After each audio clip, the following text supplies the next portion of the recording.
Okay, I'm gonna have my fancy camera and lights, etc., so I won't make this long.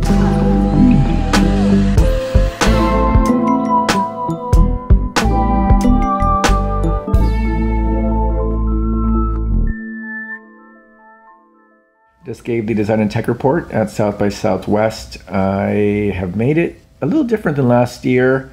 It's not a PDF, it's not easy to consume on SlideShare, it's an interactive website, so I'm figuring out how to share that more easily.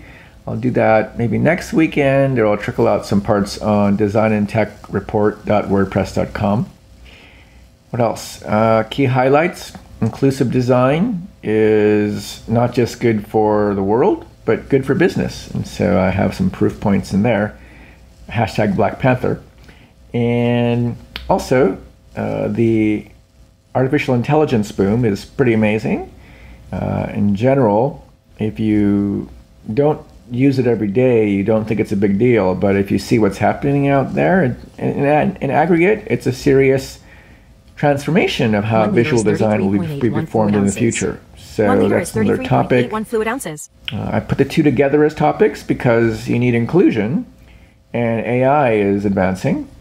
And so what happens is AI, as it advances, it's inherently non-inclusive because it's based on prior data, which is a problem. So inclusive design work right now, if we invest in it, may have long-term benefits on improving AIs in the future. So it's kind of win-win. So that's the main theme of the Design and Tech Report. Hope you check it out. Catherine Schwab wrote a little piece on it that really boils it down, doesn't go long into my blah, blah, blah.